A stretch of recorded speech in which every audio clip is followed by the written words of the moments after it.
Craig Hurst has now joined us. And Craig is the manager of the Colorado Department of Transportation Freight Office. He spent nearly a decade in management in the private sector freight industry in various roles in California, Nevada, and Colorado. And he has been with the Colorado DOT for nearly 4 years. So Craig, I'll let you take it over. Thanks for joining us. Perfect, thank you. All right, so I'm gonna try to be real quick today, but talk to you guys about some exciting new technology that we're implementing this year at CDOT. So in the summer of 2019, we kicked off a program that's known as Mountain Rule Safety Campaign. The safety campaign is supposed to support education and communication efforts, as well as our infrastructure and technology enhancements, and collaborating with a lot of our partners, some that I see in this room. So more than just a safety campaign, we began working with some of our partners to work on some geofencing safety warnings. So what that means is we've taken data that we've collected through enforcement crash data, through Department of Transportation data, and we've highlighted some key safety areas on the I-70 mountain corridor. And what this allows us to do is geofence certain areas that have these safety, the safety history. And inside pre-pass or Drivewise technology, once that truck enters that geofenced area, an automated safety message pops up on their electronic log device on the screen. Obviously, we have to manage that because we can over-communicate. We can, it also comes with a tone. Obviously, a driver could get annoyed by a tone, so we don't want them turning the volume down and throwing a towel over their screen. We want to find that good, effective communication point to where we are sending the appropriate safety messages while not make it part of the background noise. One of the reasons we pursued this technology is we have a focus group full of 10 drivers that actively drive in Colorado. Actually, one of them is retired now, but has very good perspective from a long time driving in Colorado. And in that process, they told us that there's just too many signs on I-70. You know, it becomes part of the landscape. So I looked at our asset management data, and we have 117,000 signs between Rifle, Colorado and Golden, Colorado. So yeah, if you're driving that on a consistent basis, they do become part of the landscape. Doesn't matter how big, how yellow, how bright we make those signs, they just become part of that daily landscape that you're passing on a daily basis. So one of the things to point out for this is that we also make sure that the indicators or the symbols that show up are MUTCD certified, so we're not, creating this new image in someone's brain. Part of the effectiveness of this needs to be that we're not taking the driver's eyes off the road for more than a split second. So not too many words, very minimum words, like 2 words at maximum, and then a icon that really tells the story that you're trying to tell. So this is one of the vendors that we work with. This is from Drivewise. So you can see in April of this year, Drivewise sent nearly 7,000 messages to their subscribers as they were traveling down the I-70 corridor.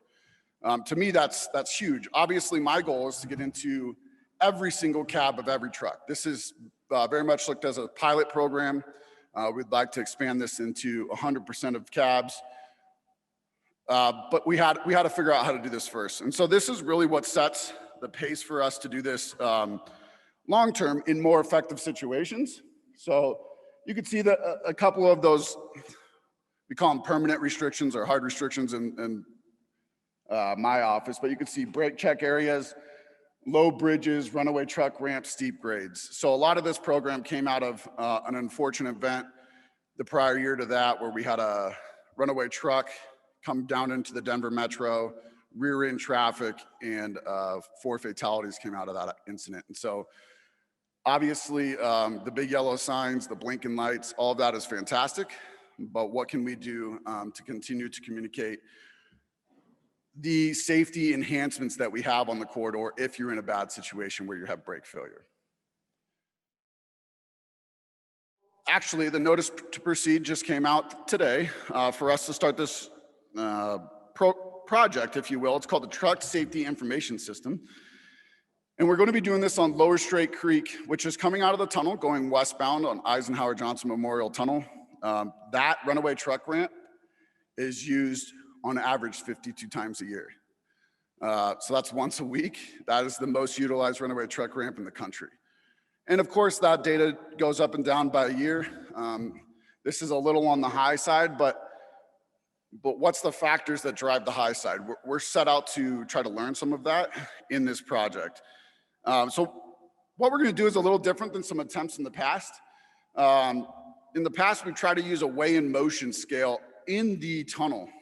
Mag chloride, which we put down as a de-icer, and electronics don't go well together. And so it's pretty expensive to shut down I-70 in the tunnel to do maintenance or install. And so what we're going to do is we're going to take the weigh in motion that we already have at the Dumont port of entry. We're going to take that unique identifier that you can assign to every truck, and we're going to take the weight that the weigh in motion has identified for each truck. And when we identify that truck a second time near the tunnel, we will then run that through a pretty quick algorithm that just takes the slope of the 9.9 mile downslope coming out of the tunnel, the minimum braking power, and the weight of that truck. The key thing to know there is when we give a unique identifier to each truck, today we're not tracking the company or the driver. We're simply saying, we know there's a truck. It might be a blue truck or a red truck. We're assigning it a unique identifier that is similar to a number that would look like a license plate, but it really means nothing else to us except we know this truck was 80,000 pounds, that we've tracked from Dumont port of entry up to the tunnel. And then in the future, how do we connect those to where we're not actually tracking companies, but we're able to track road use data, how they're traveling through our state, what commodities are traveling through our state, and really be able to highlight good truck routes and preserve those from a DOT perspective as those additional freight dollars that can go into those corridors to protect vertical clearances, widths, and those types of, and other infrastructure like runaway truck ramps. Another use that we're going to be using this for is corridor management. And one of the key things that we're going to study this year that we're already under contract for is how to better manage chain stations. My background is I did about a decade in the trucking sector, managing companies in California, Nevada, and here. And I've taken my employees to the hospital because they got hit by a car when they were chaining up their truck or chaining down their truck. One of the things that I'm trying to bring to the DOT is we don't build a chain up station. What happened to the other side? Are we going to ask them to pull over on the shoulder and chain down once they get past the snow, or do we want ruts in our road for miles and miles because we're driving with chains with no snow on the ground? And so we're trying to take a holistic approach with chain stations. And one of the key things is when the conditions are real bad on Vail Pass, especially, you might not be able to see the ICC bumper in front of you. And so really what happens is, it's a 3/4 mile long chain station. One driver says, oh, I don't see a spot for me, so they start the queue. And immediately it's like a social habit to just get back in the back of the line. Well, what you can't see is that the first 15 spots are open, but you're in the middle of the storm, the clouds are there. And so what we're gonna do is effectively manage what spot these trucks go to, and we can do that through real-time in-cab messaging. Again, without tracking anybody, just using geofencing to be able to tell people where to go. Park, stall 17. And to support that, we're gonna have some pre-approved lights that are green. They look kind of like a laser and they define the parking stalls. And that's the solve for in the worst case scenario. You can't see the lines. If we tell you to park in parking stall 17, you might get close, but when we need to maximize the amount of space that we're using, we need these trucks to be within those lines, and we need to be able to detect where they're at. And what we'll use is some automated intelligence or artificial intelligence behind the scenes in the software to start doing some predictive analysis. And that's where this really becomes a corridor management tool. And so if you're from the mountain states especially, you know that we have rock slides, snowstorms, floods, those types of things that will close down a road within a moment's notice. And one of the things that we need to start, that we've done here in Colorado is start to effectively manage the whole corridor in that situation where we're stopping trucks even as far back as the Utah border. And we're staging them in places to where we can keep them off the road and not have a health situation if it's an extended closure. And in a situation like this where you have a heavy snowstorm, you can effectively use, we have an emergency chain state or emergency truck parking area called .0 truck parking. And what we can do is we can stage trucks there, and we can use automated intelligence or artificial intelligence, I always get those two mixed up, to tell us that chaining takes roughly 40 to 42 minutes per truck. We know that there's gonna be 55-minute trucks there, and we know there's gonna be 25-minute trucks there. But instead of having 200 trucks waiting in a queue, driving regular traffic down to one lane, we're gonna be managing them at these staging locations and then using artificial intelligence to release them effectively. So even if they have to pull up and wait for 10 minutes, it's far safer than the situation. It reduces your risk from them waiting for over 2 hours for a spot to open up. And a lot of times, anybody who's been on that corridor knows what happens after about a half hour. They freeze up, they're not going anywhere for a while. And you effectively have a long line of trucks that are frozen up for the rest of the storm. So the last thing I want to talk about is just something I want to plug. If we, the video is 10 minutes long. We don't have time to watch it all. But my team at CDOT, as well as our partners at Colorado State Patrol and ports of entry within Colorado State Patrol, and then those 10 truck drivers really helped us build this video. And what it does is it really focuses on driving through the Rocky Mountains, but the I-70 corridor specifically. And there's a lot of unique challenges out here that the flatlanders might have, or unfortunately, some of the scenarios that maybe could have presented that bad accident that initiated this program aren't communicated in South Texas, right? Where the guy was from. And so just trying to get this message out, not only for Colorado drivers, but the joke kind of is the guy in his Tommy Bahama shirt and flip-flops in February trying to get help to get his chains on. We need to talk to that person. We need to talk to them before they get to Colorado. And they may only be coming to Colorado 2 or 3 times a year, or they may have taken the long way just to see the scenery here. We really need to make sure that they understand the challenges that they're gonna come across here in Colorado. Just from one side of the tunnel to the other, you could have a nice day to a blizzard. And so this is our first attempt at opening up a series of videos. We're trying to bring the information to today's culture through a YouTube series. This is our opening video. We have 3 more funded that we're working on now. Those will be more focused, maybe 3 to 5 minute videos, where this is a 10-minute opening video and really tries to address some of the key issues that we come across here in Colorado. So if you get a chance, you can check that out. If you go on YouTube, it's just the Mountain Rules safety video or the Mountain Rules video. And we're pretty proud of it. We released it in December and it had like 16,000 views in the first 3 months. So, so far so good. Hopefully we can continue to build on that success and get feedback and get some really good short videos that really refine some of these points that we want to drive home. All right. And that's it. Thank you very much. I guess if anybody has any questions, I wasn't here earlier today. I'm not sure how it's going. It looks like we have a question. Yeah, we'll take some questions. Awesome stuff. How will you track the effectiveness of the messages and stuff in CAT? Will it be on the reduced number or reduced usage of the runaway ramp and that kind of thing? Or yeah, I actually think we've been challenged with that. Obviously, we can't have money without being able to track this. And that is one of the key things we're going to look at, is not only incidents, but severity of incidents. Because, someone who's challenged with driving in the mountains may be challenged no matter how we communicate to them. But if we can be more effective by slowing them down, getting them into the gear that they came up in, it's kind of the thing that we're trying to, not everybody's driving a manual anymore, but to those that are, we want to effectively get that.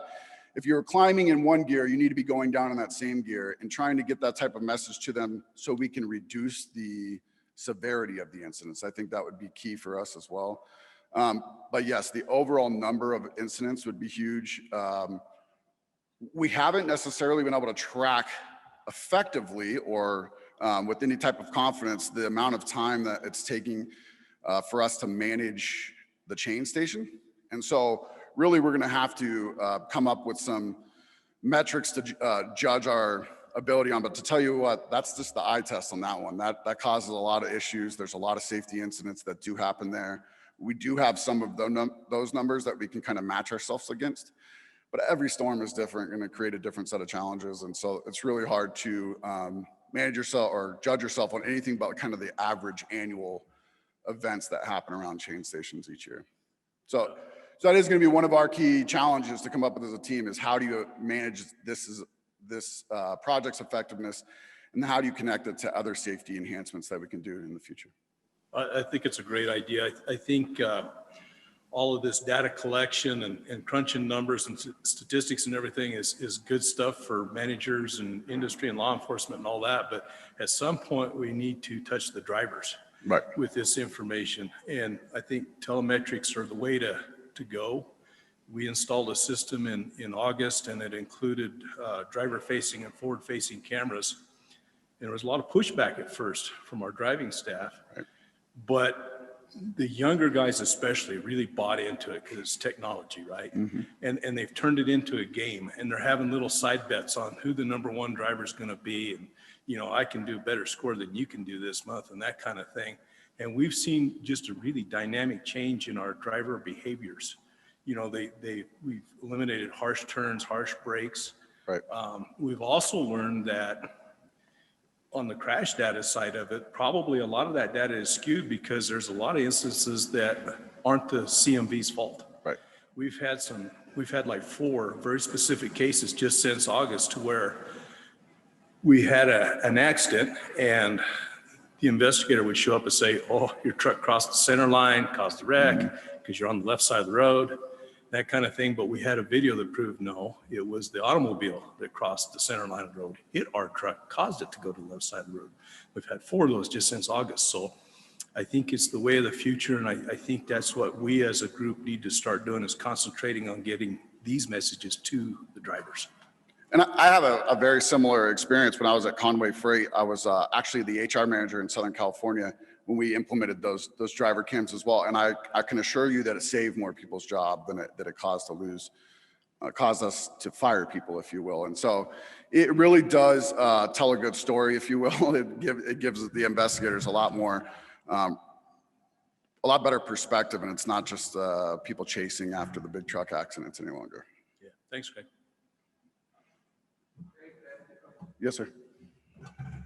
An outreach question. So there's maybe a dozen embedded telematic solutions out there. There's thousands of apps, but I press my smartphone a second time, it's a $2,000 fine to the driver, $11,000 to the carrier. How are you intending to get your goal of reaching every truck out there sort of thing? Well, I think FMCSA has a really good path forward for us. There's an approved vendors list for the ELD. For anybody who is in the ELD business, you have to pass the FMCSA approved vendor list, and we can use that. And what we plan on doing, I mean, from a government perspective, I just want to get the information out. I want that safety information to be available to every driver that's traveling in Colorado. So I want to make that available for free to the ELD carriers. They come on through an API that we update every chance that every time we have a new data feed, and they just continue to feed that into their system as an enhancement. I can't make money off of it. So I'm just going to try to find the best way to make that data available to anybody that can safely get it into the cab of a truck through an approved process. It's where we start to be able to touch the real-time data where we have a major or significant accident ahead, and we can slow trucks down by messaging them 5 miles before the queue starts. That's going to get a little more complex, but I have some ideas around that. I just want to see this to be effective, kind of from the stationary issues that we're trying to solve for right now. Good afternoon, Councilman. Thank you for the presentation. I'm very excited to hear that the truck parking information system was recently given the go-ahead. I think it's a fantastic program. But can you explain a little more what you mean when you say geofencing and Sure. what that means, I guess, to the driver and in the scheme of the project? Yeah, geofencing is pretty easy. If you think about your cell phone or Google Maps on your computer, we want to take the area that's in question. So we have, if you built a heat map of all of your crashes around the state, you start seeing where you have issues, especially if you're just filtering for CMV issues. And you take that area and you try to study what's the cause. And a lot of times you find it pretty easy. It's road design, it's some type of vertical clearance, sharp curve, something like that. And you can identify that issue, and that's what you're going to message for. But what you do is you find that effective zone. Like if it's 3 miles before this hard curve and you're asking them to slow down to 25 miles an hour, it's probably not going to be effective.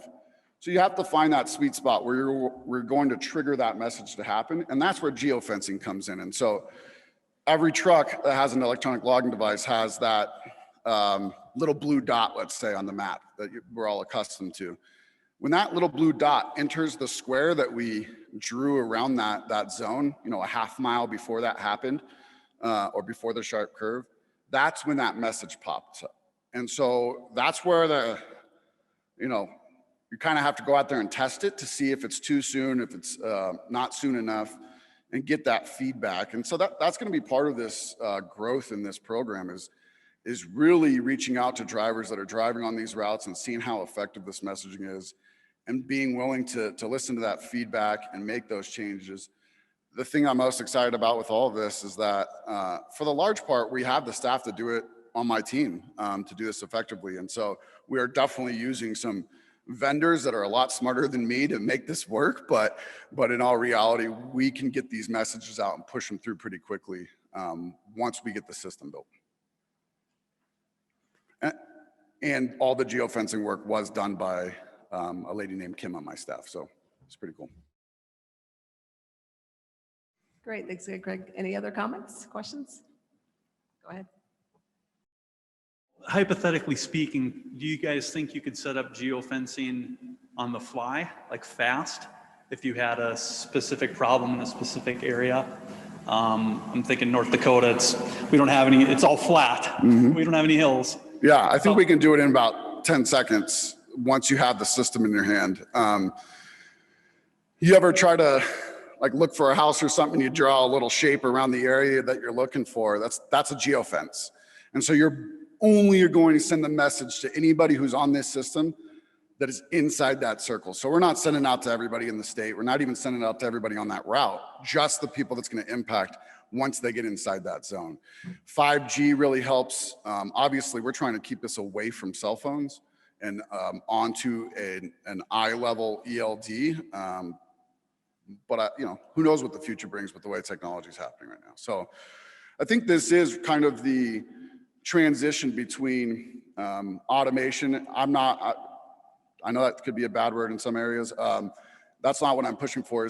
This is infrastructure to vehicle communication, and this really helps us highlight issues within our infrastructure, whether that's a vertical clearance like we're talking about, or a crash on the roadway.